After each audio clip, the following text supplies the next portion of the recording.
subscribe our channel and press the bell icon ताकि कोई भी नवी अपडेट तुसी मिस ना करो। भी ਉਹ ਭਾਜਪਾ ਦੇ ਟ੍ਰੇਡ ਕੀਤੇ ਹੋਏ ਸਿੱਖਿਅਤ ਗੁੰਡੇ ਸੀਗੇ ਜਿਨ੍ਹਾਂ ਨੇ ਸਾਡੇ ਤੇ ਹਮਲਾ ਕੀਤਾ। ਜਿਹੜੇ ਅੰਬਾਨੀ ਅਡਾਨੀ ਪਰਿਵਾਰ ਆ ਉਹਨਾਂ ਕੋਲ ਲੈਣ ਦੇ ਇਰਾਦੇ ਨੇ, ਇਸ ਕਰਕੇ ਮੈਨੂੰ ਲੱਗਦਾ ਪੂੰਜੀਪਤੀਆਂ ਦਾ ਦਬਾਅ ਬਹੁਤ ਜ਼ਿਆਦਾ ਵਾ। ਅਜੇ ਵੀ ਸਾਰਾ ਟਰਸਟ ਜਿਹੜਾ ਮੋਦੀ ਸਰਕਾਰ ਦਾ ਪੂੰਜੀਪਤੀਆਂ ਲਵਾਲਿਆ। ਜਿਹੜੇ गिरफ्तार ਕੀਤੇ किसान हैं उन्होंने रिहा करो। पेश किया है वो बजट जो आगे कई राज्यों में इलेक्शन आ रही है, उस इलेक्शनों को देखते हुए कुछ तो लोक लुभावनी बातें हैं, और कुल मिला के पूंजीपतियों का हक का बजट है। खेती सेक्टर के लिए कुछ भी ऐसा नहीं किया गया जैसे हम उसकी सराहना कर सकें। खेती सेक्टर के लिए जो सब्सिडी थी उसको भी घटा दिया गया है। तो इसमें कुछ भी ऐसा नहीं है इसकी तो हमारी यूनियन ने कुल मिला के इस बजट को रद्द किया है। जो किसानों के ऊपर कर्ज था उसका भी कोई उसमें बात नहीं है, ना ही जो C2 के अनुसार फसलों के दाम देने की बात थी उसमें कुछ इस तरह की बात कही गई है। और इसी के साथ जो हमने मांगे रखी थी उसका भी उसमें कोई जिक्र नहीं आ रहा है। उसमें कोई इस तरह के प्रावधान है कि अगर सभी फसलों के दाम देने का गारंटी का कानून लेके आना है तो अभी बजट में उसके लिए अलग से कुछ इस तरह का फंडिंग रखी जाए तो हम समझे भी आगे जाके उसका को मिल सकता है। तो कुल मिला के जिहड़ा बजट आ वो पूंजीपतियों के हक च आ। किसान विरोधी जिहड़ा एक मीडिया च आ रहा सी भी यार कि सेहत खेत्र दे विच वड्डी पलांग पुट्टी गई है। वेखण वाली गल आ भी जड़ियाँ सेहत दे विच कंपनियां लगियां ने पूंजीपतियां दियां ने, तो उहदे विचों 35,000 करोड़ रुपया जिहड़ा करोना वाले मसले ते आ ਉਹ ਉੱਧਰ ਚਲਿਆ ਜਾਣਾ ਤੇ ਟੀਕੇ ਦੀ ਵੱਡੀ ਕੀਮਤ ਤਾਂ ਪੂੰਜੀਪਤੀਆਂ ਦੇ ਢਿੱਡ 'ਚ ਪੈ ਜਾਣੀ ਹੈ, ਜਿਹੜਾ ਲੋਕਾਂ ਲਈ ਕਿਹਾ ਜਾ ਰਿਹਾ। ਸਿਹਤ ਖੇਤਰ ਲਈ ਵੀ ਕੋਈ ਬਹੁਤਾ ਨਹੀਂ ਹੈਗਾ। ਸੋ ਆਮ ਜਨਤਾ ਲਈ ਬਜਟ ਵਿੱਚ ਕੁਝ ਵੀ ਨਹੀਂ ਹੈਗਾ। ਜਿੱਥੋਂ ਤੱਕ ਖੇਤੀ ਕਾਨੂੰਨਾਂ ਨੂੰ ਰੱਦ ਕਰਨ ਦਾ ਸਵਾਲ ਆ, ਜੋ ਅਗਲੇ ਬੰਨੇ ਇਲੈਕਸ਼ਨ ਆ ਰਹੇ ਨੇ ਸੂਬਿਆਂ ਦੇ, ਮੈਨੂੰ ਲੱਗਦਾ ਕਾਰਪੋਰੇਟ ਘਰਾਣਿਆਂ 'ਤੇ ਆਧਾਰਿਤ ਹੀ ਰਹੀ ਆ ਮੋਦੀ ਸਰਕਾਰ ਦੀ ਸਾਰੀ ਕੰਪੇਨ, ਉਹਨਾਂ ਦੀ ਫੰਡਿੰਗ। ਤਾਂ ਉਹ ਪਹਿਲੋਂ ਵੀ ਜਿਹੜਾ ਵਾ ਹੈਲੀਕਾਪਟਰ ਉਹਨਾਂ ਦਾ ਇਸਤੇਮਾਲ ਕਰਦੇ ਰਹੇ ਨੇ, ਤੇ ਅਗਲੀਆਂ ਇਲੈਕਸ਼ਨਾਂ ਦੇ ਵਿੱਚ ਵੀ ਵੱਡੀਆਂ ਫੰਡਿੰਗ ਜਿਹੜੇ ਅੰਬਾਨੀ ਅਡਾਨੀ ਪਰਿਵਾਰ ਆ ਉਹਨਾਂ ਕੋਲ ਲੈਣ ਦੇ ਇਰਾਦੇ ਨੇ। ਇਸ ਕਰਕੇ ਮੈਨੂੰ ਲੱਗਦਾ ਪੂੰਜੀਪਤੀਆਂ ਦਾ ਦਬਾਅ ਬਹੁਤ ਜ਼ਿਆਦਾ ਵਾ। ਅਜੇ ਵੀ ਸਾਰਾ ਟਰਸਟ ਜਿਹੜਾ ਮੋਦੀ ਸਰਕਾਰ ਦਾ ਪੂੰਜੀਪਤੀਆਂ ਲਵਾਲਿਆ ਵੀ ਉਹ ਲੱਗਦਾ ਵੀ ਉਹਨਾਂ ਨੂੰ ਜਿਹੜੀ ਡੁੱਬਦੀ ਬੇੜੀ ਆ ਉਹਨਾਂ ਦੀ ਉਹ ਜਿਹੜੀ ਆ ਉਤਾਰ ਦੇਣਗੇ। ਆਪਾਂ ਜਿਹੜਾ ਕੱਲ੍ਹ ਇਹਦੋਂ ਐਲਾਨ ਕੀਤਾ ਵੀ ਜਿਹੜਾ 4 ਜਨਵਰੀ ਆ, 4 ਜਨਵਰੀ ਨੂੰ ਜਿਹੜਾ ਨਵਦੀਪ ਸਿੰਘ ਮੁੰਡਾ ਨੌਜਵਾਨ ਜਿਹੜਾ ਯੂਪੀ ਤੋਂ ਸੀਗਾ, ਉਹਦਾ ਆਪਣੀ ਸਟੇਜ ਤੋਂ ਸ਼ਹੀਦੀ ਦਿਹਾੜਾ ਮਨਾਵਾਂਗੇ। 9 ਤੋਂ 12 ਧਾਰਮਿਕ ਸਟੇਜ ਹੋਵੇਗੀ, ਉਹ ਤੋਂ ਬਾਅਦ ਸ਼ਰਧਾਂਜਲੀ ਸਮਾਗਮ ਕੀਤਾ ਜਾਊਗਾ। ਅਤੇ ਉਦਣ ਹੀ ਸ਼ਾਮਾਂ ਨੂੰ ਜਿਹੜੇ ਫੜੇ ਗਏ ਕਿਸਾਨ ਆ ਜਾਂ ਜਿਵੇਂ ਪੱਤਰਕਾਰਾਂ 'ਤੇ ਜੋ ਕੁਝ ਦੁਰਵਿਵਹਾਰ ਹੋ ਰਿਹਾ, ਕਿਵੇਂ ਕੱਲ੍ਹ ਉੱਧਰ ਆਪਣੀ ਇੱਕ ਨਿਊਜ਼ 18 ਦੀ ਟੀਮ 'ਤੇ ਵੀ ਹਮਲਾ ਹੋਇਆ, ਉਹਦੀ ਗੱਡੀ ਗੁੱਡੀ ਖੋਈ ਗਈ। ਇੱਥੇ ਮਨਦੀਪ ਪੂਨੀਆ ਦਾ ਜਿਵੇਂ ਕਾਂਡ ਵਾਪਰਿਆ ਜਾਂ ਸ਼ਹੀਦਾਂ ਨੂੰ, ਇਹ ਸਾਰੀਆਂ ਗੱਲਾਂ ਜੋੜ ਕੇ ਅਸੀਂ ਸ਼ਾਮ ਨੂੰ 4 ਨੂੰ ਕੈਂਡਲ ਮਾਰਚ ਕਰਾਂਗੇ। ਇੱਥੇ ਕੈਂਡਲ ਜਲਾ ਕੇ ਸ਼ਰਧਾਂਜਲੀ ਦਾਂਗੇ। ਜਿਹੜੇ ਬੰਦੇ ਆ ਜਿਹੜੇ ਜ਼ਖਮੀ ਹੋਏ ਆ ਸਿਹਤਯਾਬ ਦੀ ਕਾਮਨਾ ਕਰਾਂਗੇ। ਸਾਰੇ ਕਿਸਾਨਾਂ ਨੂੰ ਰਿਹਾਈ ਕਰਨ ਦੀ, ਉਹਨਾਂ ਤੋਂ ਕੇਸ ਵਾਪਸ ਲੈਣ ਦੀ, ਜਿਹੜਾ ਪੱਤਰਕਾਰਾਂ ਨਾਲ ਦੁਰਵਿਵਹਾਰ ਹੋ ਰਿਹਾ ਵਾ ਉਹ ਸਾਰੇ ਕਾਸੇ ਲਈ ਸ਼ਾਮ ਨੂੰ 4 ਨੂੰ ਇੱਥੇ ਕੈਂਡਲ ਜਗਾ ਕੇ ਆਵਾਜ਼ ਚੱਕਾਂਗੇ ਜ਼ੁਲਮ ਦੇ ਵਿਰੁੱਧ। ਕਿਸਾਨ ਮਜ਼ਦੂਰ ਸੰਘਰਸ਼ ਕਮੇਟੀ ਪੂਰੇ ਪੰਜਾਬ ਦੇ ਪਿੰਡਾਂ ਵਿੱਚ ਅਰਥੀ ਫੂਕ ਮੁਜ਼ਾਹਰੇ ਚੱਲ ਰਹੇ ਨੇ।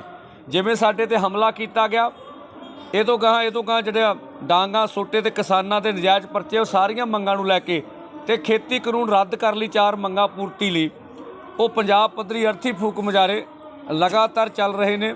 ਉਹਨੂੰ ਕੰਟੀਨਿਊਟੀ ਰੱਖਾਂਗੇ ਆਪਾਂ।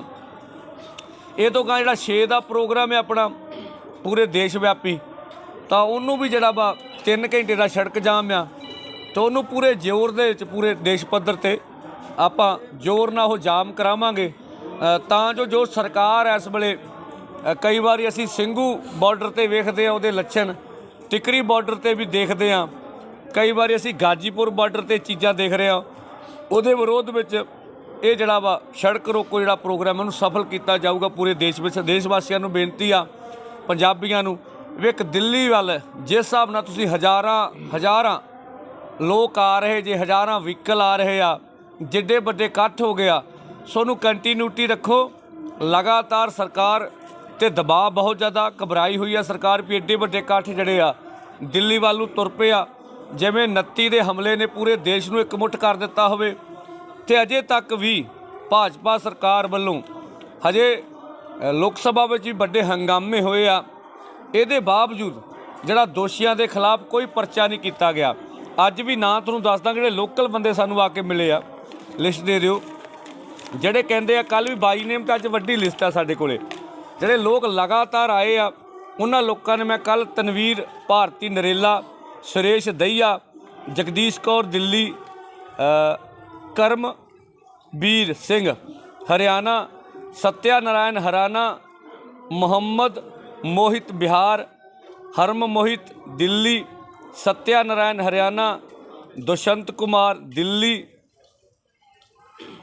आगे करमचंद यादव फैजाबाद यूपी, सुनील मलिक गुनियाना हरियाणा, राजवीर जसोई भारती चन, ये सारे बंदे ਜਿਹੜੇ लोकल आ ਸਾਡੇ ਕੋਲ ਬੀਬੀ ਮਿਲੀ ਸੀ ਨਿਰਮਲਾ ਜੀ, ਅਸੀਂ ਉਹਨੂੰ ਸਾਹਮਣੇ ਨਹੀਂ ਤੁਹਾਡੇ ਲਿਆਏ, ਚਲੋ ਉਹਨਾਂ ਦੇ ਆਟੋ ਦਾ ਕੰਮ ਆ, ਚਲੋ ਸਟ੍ਰੈਸ ਹੋ ਜਾਂਦਾ ਫਿਰ ਕੋਈ ਕਰਦਾ। ਉਹ ਆਖਿਆ ਵੀ ਅਸੀਂ ਤਾਂ ਤੁਹਾਡੇ ਨਾਲ ਖੜੇ ਆ, ਇੱਥੇ ਜਿਹੜੇ ਲੋਕਲ ਬੰਦੇ ਜਿੰਨੇ ਆਏ ਆ, ਸੋ ਅਸੀਂ ਤੁਹਾਡੇ ਨਾਲ ਖੜੇ ਆ। ਜਿਹੜੇ ਉਹ ਦਾਅਵੇ ਕਰਦੇ ਵੀ ਲੋਕਲ, ਜਿਹੜੀ ਅੱਜ ਮੈਂ ਇੱਕ ਵੀਡੀਓ ਵੇਖ ਰਿਹਾ ਸੀ, ਤੁਹਾਡੀ ਮੀਡੀਆ ਦੀ ਟੀਮ ਜਿਹੜੀ ਆ, ਜਿਹੜੇ ਪਿੰਡ ਦਾ ਨਾਂ ਆ ਰਿਹਾ ਸੀ ਦਿਮਾਗ 'ਚੋਂ ਨਿਕਲ ਗਿਆ, ਜਿਹੜੇ ਪਿੰਡ ਦੇ ਕਹਿ ਰਹੇ ਸੀ ਉੱਥੇ ਗਈ ਆ, ਤੇ ਉਹਨਾਂ ਨੇ ਉਹਨੂੰ ਪੁੱਛਿਆ ਵੀ ਤੁਹਾਡੇ ਪਿੰਡ ਦੇ ਲੋਕ, ਤੇ ਪਿੰਡ ਵਾਲੇ ਬੰਦਿਆਂ ਨੇ ਕਿਹਾ ਵੀ ਜਿਹੜੇ ਬੰਦਿਆਂ ਦੇ ਮੀਡੀਆ 'ਚ ਆ ਰਹੇ ਸੀ ਵੀ ਇਹ ਬੰਦੇ ਆਹ ਪਿੰਡ ਦੇ ਆ, ਉਹ ਸਾਡੇ ਪਿੰਡ ਦੇ ਨਹੀਂ ਹੈਗੇ। ਉਹਨਾਂ ਕਿਹਾ ਅਸੀਂ ਤਾਂ ਕਿਸਾਨਾਂ ਦੇ ਨਾਲ ਖੜੇ ਆ। ਸੋ ਸਰਕਾਰ ਜਿਹੜੇ ਜਿਸ ਕਿਸਮ ਦੇ ਨੈਸ਼ਨਲ ਮੀਡੀਆ 'ਤੇ ਗੱਲਾਂ ਆਈਆਂ ਸੀ ਵੀ ਇਹ ਲੋਕਲ ਬੰਦਿਆਂ ਦਾ ਟਕਰਾਅ ਹੋਇਆ ਕਿਸਾਨਾਂ ਨਾਲ, ਉਹ ਕਿਤੇ ਵੀ ਨਜ਼ਰ ਨਹੀਂ ਆਉਂਦਾ। ਸੋ ਸਾਫ਼ ਸੀਗੇ ਵੀ ਉਹ ਭਾਜਪਾ ਦੇ ਟ੍ਰੇਨਡ ਕੀਤੇ ਹੋਏ ਸਿੱਖਿਅਤ ਗੁੰਡੇ ਸੀਗੇ ਜਿਨ੍ਹਾਂ ਨੇ ਸਾਡੇ 'ਤੇ ਹਮਲਾ ਕੀਤਾ, ਤੇ ਅਜੇ ਤੱਕ ਉਹਨਾਂ ਦੇ ਖਿਲਾਫ ਕੋਈ FIR ਨਹੀਂ ਹੋਈ। ਜਿਹੜੀ ਸਰਕਾਰ ਦੀ FIR ਹੈ 122 ਬੰਦਿਆਂ ਤੱਕ ਉਹਨਾਂ ਦੀ ਪੁਸ਼ਟੀ ਹੋ ਚੁੱਕੀ ਆ, ਠੀਕ ਹੈ ਇੱਧਰੋਂ, ਤੇ ਦੂਜੇ ਬੰਨੇ ਅਜੇ ਤੱਕ ਕੋਈ FIR ਨਹੀਂ ਹੋਈ। ਸੋ ਜਿਹੜਾ ਕੱਲ੍ਹ ਅਸੀਂ ਇਹਨਾਂ ਨੂੰ ਅਲਟੀਮੇਟਮ ਦਿੱਤਾ ਸੀਗਾ ਵੀ ਭਾਈ ਜਿਹੜਾ ਪਾਣੀ ਬੰਦ ਆ, ਇਹਨੇ ਜਿਹੜੀ ਬੈਰੀਕੇਡਿੰਗ ਟੇਟ ਕੀਤੀ ਆ, 2-3 ਕੰਮ ਸੀਗਾ, ਤੇ ਇੱਧਰ ਫਲੈਸ਼ਾਂ ਸੀਗੀਆਂ ਵੀ ਉੱਥੇ ਸਾਨੂੰ ਜਾਣ ਦਿੱਤਾ ਜਾਵੇ, HP ਪੰਪ 'ਤੇ ਜਾਣ ਦਿੱਤਾ ਜਾਵੇ।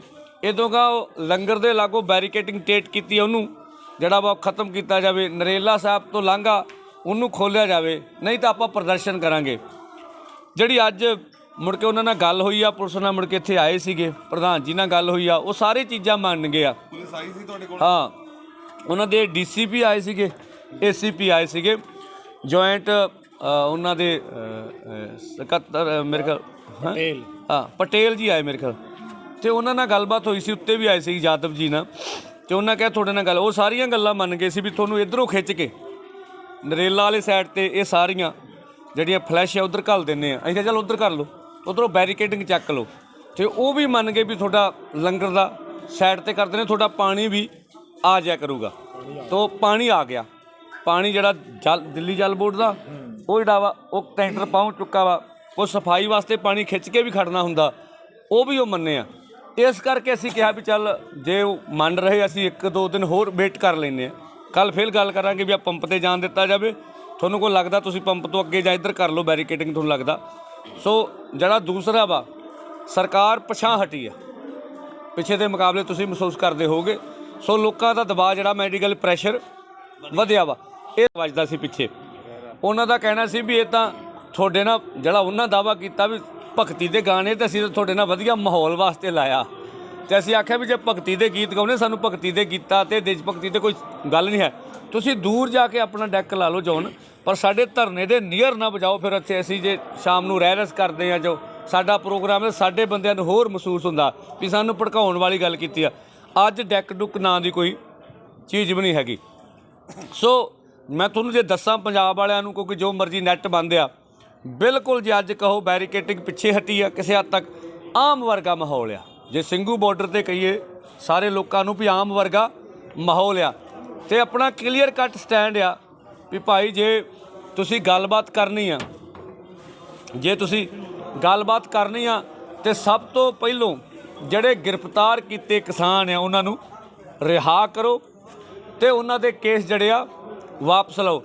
ਘੱਟੋ ਘੱਟ ਜਿਹੜਾ ਤੁਹਾਡਾ ਚੌਥਾ ਸਤੰਭ ਆ ਜੋ ਅੱਖਾਂ ਸਾਹਮਣੇ ਜਿਹੜੀ ਚੀਜ਼ ਹੋਵੇ, ਜਿਵੇਂ ਮਨਦੀਪ ਪੂਨੀਆ ਨਾਲ ਜੋ ਕੁਝ ਕੀਤਾ ਗਿਆ ਅਸੀਂ ਨਹੀਂ ਮੰਨ ਸਕਦੇ ਵੀ ਉਹਨੇ ਦੁਰਵਿਹਾਰ ਕੀਤਾ। ਸਾਡੇ ਸਾਹਮਣੇ ਚੱਕਿਆ ਗਿਆ ਬੰਦਾ, ਉਹਦੇ ਨਾਲ ਕੀ ਕੁਝ ਹੋਇਆ ਆ ਗਿਆ ਵੱਡੇ ਲੈਵਲ ਤੇ। ਔਰ ਜੋ ਕੱਲ ਉਧਰ ਹੋਇਆ ਪਰਲੇ ਬੰਨੇ, ਇਹ ਨਹੀਂ ਹੋਣਾ ਚਾਹੀਦਾ। ਆਮ ਬੰਦਾ ਨਹੀਂ ਸੇਫ ਹੋਊਗਾ। ਪੱਤਰਕਾਰਿਤਾ ਇੱਕ ਬੁੱਧੀਜੀਵੀ ਖੇਤਰ 'ਚ ਆਉਂਦੀ ਆ।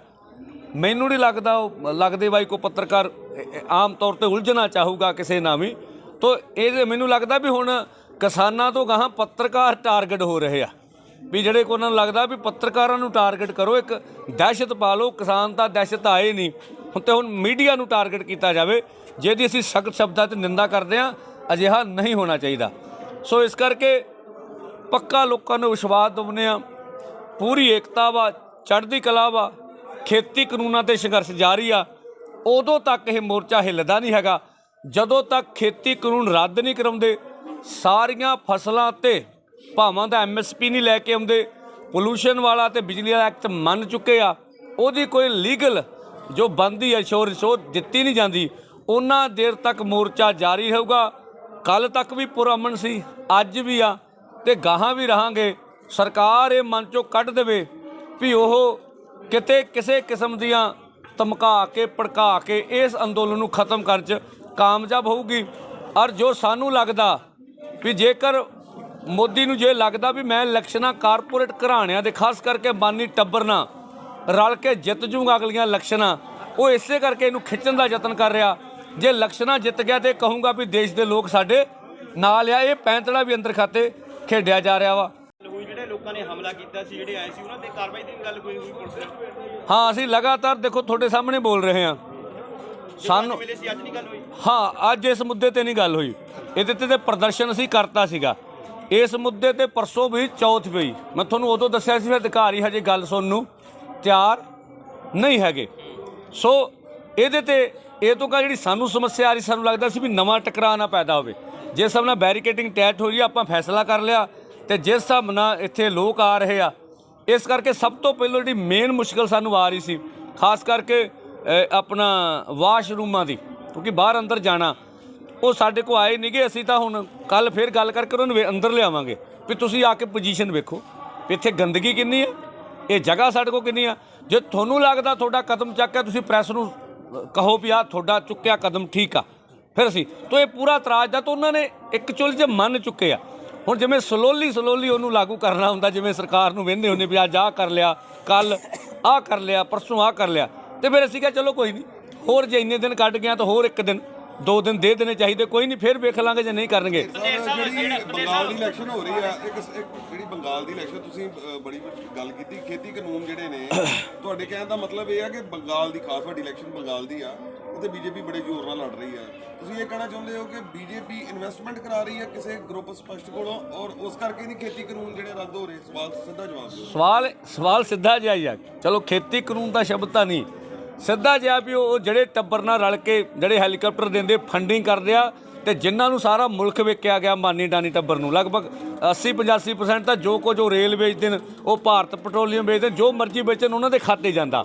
ਸੋ ਕਿਉਂਕਿ ਜੇ ਮੋਦੀ ਜੀ ਉਹਨਾਂ ਵਾਸਤੇ ਇੰਨਾ ਕੁਝ ਕਰ ਰਹੇ ਆ ਤਾਂ ਪੂਰਾ ਜ਼ੋਰ ਲਾਉਣਗੇ ਕਾਰਪੋਰੇਟ ਘਰਾਣੇ ਵੀ ਉਹਨਾਂ ਨੂੰ ਬੰਗਾਲ ਦੇ ਵਿੱਚੋਂ ਜਿਤਾਇਆ ਜਾ ਸਕੇ। ਉਹਨਾਂ ਨੂੰ ਲੱਗਦਾ ਵੀ ਮਮਤਾ ਦੇ ਖਿਲਾਫ ਐਂਟੀ ਕੰਬੈਂਸੀ ਹੋਊਗੀ, ਤਾਂ ਉਹ ਲੱਗਦਾ ਵੀ ਇਹ ਪੱਤਾ ਪੂਰੇ ਦੇਸ਼ ਵਿੱਚ ਸਾਡਾ ਚੱਲੂਗਾ। ਇਸ ਕਰਕੇ ਵੀ ਉਹ ਰਿਸਕ ਲੈ ਰਹੇ ਆ, ਵੀ ਨਾਰਾਜ਼ ਨਹੀਂ ਕਰਨਾ ਚਾਹੁੰਦੇ ਕਾਰਪੋਰੇਟ ਘਰਾਣਿਆਂ ਨੂੰ। ਇਹ ਫੈਕਟ ਹੈਗੇ ਆ। ਦੱਸਿਆ ਉਹ ਤੁਹਾਡੀ ਕਮੇਟੀ ਦੇ ਵੱਲੋਂ ਕੀਤਾ ਜਾਊਗਾ ਜਾਂ ਮੋਰਚੇ ਦੇ ਨਾਲ ਰਲ ਕੇ ਕੀਤਾ ਜਾਊਗਾ? ਕਿਉਂਕਿ ਤੁਸੀਂ ਕਹਿ ਰਹੇ ਸੀ 26 ਤੋਂ ਬਾਅਦ ਕਿ ਅਸੀਂ ਉਹਨਾਂ ਦੇ ਨਾਲ ਰਲ ਕੇ ਹੀ ਜਿਹੜੇ ਕੰਮ ਕਰਾਂਗੇ, ਜਿਹੜੇ ਫੈਸਲੇ ਲਵਾਂਗੇ, ਇਹ ਅਲੱਗ ਹੀ ਹੋਊਗਾ। ਦੇਖੋ ਜਿਸ ਤੱਕ ਉਹਨਾਂ ਦਾ 4 ਨੂੰ, ਕਿਉਂਕਿ ਜਿੱਦਣ ਉਹਨਾਂ ਦੇ ਸਾਫ਼ ਆ ਵੀ ਉਹਨਾਂ ਨੂੰ ਗੋਲੀ ਮਾਰੀ ਗਈ, ਉਹਨਾਂ ਦੇ ਪਿਓ ਨੇ ਲਾਇਆ, ਤਾਂ ਸਾਨੂੰ ਲੱਗਦਾ ਵੀ ਅਸੀਂ ਉਹਨਾਂ ਦੇ ਬਾਪ ਦੀ ਗੱਲ ਸਰਕਾਰਾਂ ਤੇ ਠੀਕ ਕਹਿ ਸਕਦੇ ਜੋ ਕਹਿ ਰਹੇ। ਉਹਨਾਂ ਦਾ ਵੀ ਟਰੈਕਟਰ ਪਲਟਿਆ ਵਾ ਤੇ ਉਹਦਾ 4 ਨੂੰ ਹੀ ਬਣਦਾ ਸੀਗਾ, ਠੀਕ ਹੈ। ਵਿੱਚ ਵਿਚਾਲੇ ਕੋਈ ਮੀਟਿੰਗ ਨਹੀਂ ਹੋ ਸਕੀ, ਤਾਂ ਕਿਉਂਕਿ ਕਾਲ ਸੀਗੀ ਆਪਣੀ, ਇਸ ਕਰਕੇ ਅਸੀਂ ਆਪਣੀ ਸਟੇਜ ਤਾਂ ਚੱਲਦੀ ਆ। ਇੱਥੋਂ 9 ਤੋਂ 12 ਧਾਰਮਿਕ ਤੋਂ ਬਾਅਦ ਸ਼ਰਧਾਂਜਲੀ ਦੇਣ ਦਾ ਇਹ 'ਚ ਮੈਨੂੰ ਨਹੀਂ ਲੱਗਦਾ ਕਿਸੇ ਨੂੰ ਕੋਈ ਇਤਰਾਜ਼ ਹੋਊਗਾ। ਯਾਨੀ ਕਿ ਸਾਫ਼ ਤੌਰ ਤੇ ਕਹਿਣਾ ਤੁਹਾਡਾ ਹਲੇ ਵੀ ਤੁਸੀਂ ਹਲੇ ਵੀ ਅਲੱਗ ਹੋ ਕੇ ਚੱਲ ਰਹੇ ਹੋ ਉਹਨਾਂ ਤੋਂ। ਨਹੀਂ ਐ ਨਹੀਂ ਕਿਹਾ ਜਾ ਸਕਦਾ। ਆਪਾਂ ਤਾਂ ਆਪਣੇ ਪ੍ਰੋਗਰਾਮ ਜਿਹੜੇ ਸਾਡੇ ਨਾਂ 'ਤੇ ਉਹ ਤਾਂ ਹਰ ਇੱਕ ਜਥੇਬੰਦੀ ਨੂੰ ਜਿਹੜੇ ਇੰਟਰਨਲ ਆਪਾਂ ਅਰਥੀ ਸਾੜਨ ਦਾ ਜਾਂ ਕੋਈ ਦੇਸ਼ ਵਿਆਪੀ ਕੌਲ ਤਾਂ ਨਹੀਂ ਆਪਾਂ ਦੇ ਰਹੇ, ਠੀਕ ਹੈ ਜੀ। ਉਹ ਸਾਂਝਾ ਹੁੰਦਾ, ਕੋਈ ਦੇਸ਼ ਵਿਆਪੀ ਪ੍ਰੋਗਰਾਮ ਹੈ, ਕੋਈ ਵੱਡਾ ਪ੍ਰੋਗਰਾਮ ਹੈ। ਇੰਟਰਨਲ ਪ੍ਰੋਗਰਾਮ ਤਾਂ ਪਹਿਲਾਂ ਵੀ ਚੱਲੀ ਜਾਂਦੇ ਸੀ, BKG ਅਰਥੀ ਫੂਕ ਲੀਆਂ, ਕਦੀ ਅਸੀਂ ਫੂਕ ਲੀਆਂ, ਕਦੀ ਅਸੀਂ SDO ਦਫ਼ਤਰ ਧਰਨਾ ਲਾਤਾ। ਇਹ ਛੋਟੇ ਮੋਟੇ ਪ੍ਰੋਗਰਾਮ ਤਾਂ ਆਪਣੇ ਪ੍ਰੋਗਰਾਮਾਂ ਨੂੰ ਚਲਾਉਣ ਲਈ ਚੱਕਾ ਜਾਮ ਦਾ ਸਮਰਥਨ ਹੋਰ ਸ਼ਬਦ ਹੁੰਦਾ। ਭਾਰਤ ਲੈਵਲ ਦਾ ਜਿਹੜਾ ਪ੍ਰੋਗਰਾਮ ਆ ਰਿਹਾ ਪੂਰਾ ਜ਼ੋਰ ਲਾ ਕੇ ਕੀਤਾ ਜਾਊਗਾ। ਦੇਸ਼ ਵਾਸੀਆਂ ਨੂੰ ਇਹਨੂੰ ਕਰਨਾ ਚਾਹੀਦਾ। ਉਹਨਾਂ ਦੇ ਨਾਲ ਯਾਨੀ ਕਿ ਸ਼ਾਮਿਲ ਹੋ, ਚੱਕਾ ਜਾਮ ਹੋਏਗਾ ਜੀ। ਮੈਂ ਸਾਫ਼ ਕਹਿਣਾ ਵੀ ਇੱਕ ਹੁੰਦਾ ਸ਼ਾਮਲ ਹੋਣਾ ਤੇ ਸਪੋਰਟ ਕਰਨਾ ਹੋਰ ਹੁੰਦਾ। ਪੂਰੇ ਜ਼ੋਰ ਨਾਲ ਕਿਸਾਨ ਮਜ਼ਦੂਰ ਸੰਘਰਸ਼ ਕਮੇਟੀ ਲੋਕਾਂ ਨੂੰ ਵੀ ਇਸ ਪ੍ਰੋਗਰਾਮ, ਕਿਉਂਕਿ ਮੋਦੀ ਸਰਕਾਰ ਦੇ ਖਿਲਾਫ ਆ, ਮੁੱਦੇ ਇੱਕ ਆ, ਦੁਸ਼ਮਣ ਦੇ ਖਿਲਾਫ ਪ੍ਰੋਗਰਾਮ ਹੈ, ਪੂਰੇ ਜ਼ੋਰ ਨਾਲ ਕੀਤਾ ਜਾਊਗਾ ਤੇ ਕਰਵਾਇਆ ਜਾਊਗਾ। ਦੇਖ ਸਾਹਿਬ, ਜਿਹੜਾ ਸਮਾਂ ਉਹਨਾਂ ਦੇ ਵੱਲੋਂ ਦਿੱਤਾ ਗਿਆ ਤੁਸੀਂ ਵੀ ਉਹੀ ਸਮੇਂ ਤੇ ਹੀ ਚੱਕਾ ਜਾਮ ਕਰੋਗੇ? ਕਿਉਂਕਿ ਪਹਿਲਾਂ ਇਹ ਹੋਇਆ ਸੀ ਉਹਨਾਂ ਨੇ ਥਾਲੀਆਂ ਖੜਕਾਈਆਂ ਸੀ, ਤੁਸੀਂ ਤਾੜੀਆਂ ਵਜਾਈਆਂ ਸੀ, ਅਲੱਗ-ਅਲੱਗ ਜਿਹੜੇ ਸੀਗੇ। ਇਸ ਵਾਰ ਸਾਰਾ ਸੇਮ ਹੋਊਗਾ ਜੀ? ਇਹ ਬਿਲਕੁਲ ਸੇਮ ਹੋਊਗਾ, ਸੇਮ ਪ੍ਰੋਗਰਾਮ ਹੋਊਗਾ। ਵੱਧ ਤੋਂ ਵੱਧ ਜ਼ੋਰ ਲਾ ਕੇ ਅਸੀਂ ਦੇਸ਼ ਵਾਸੀਆਂ ਨੂੰ ਕਹਿੰਦੇ ਵੀ ਲੱਖਾਂ ਲੋਕਾਂ ਦੀ ਸ਼ਮੂਲੀਅਤ ਹੋਣੀ ਚਾਹੀਦੀ ਆ ਤੇ ਮੂੰਹ ਤੋੜਵਾਂ ਜਵਾਬ ਦਈਏ ਭਾਰਤ ਸਰਕਾਰ ਨੂੰ ਵੀ ਸਾਰੇ ਇੱਕ ਆ, ਚੜ੍ਹਦੀ ਕਲਾ 'ਚ। Please subscribe hour channel and press the bell icon ਤਾਂ ਕਿ ਕੋਈ ਵੀ ਨਵੀਂ ਅਪਡੇਟ ਤੁਸੀਂ ਮਿਸ ਨਾ ਕਰੋ।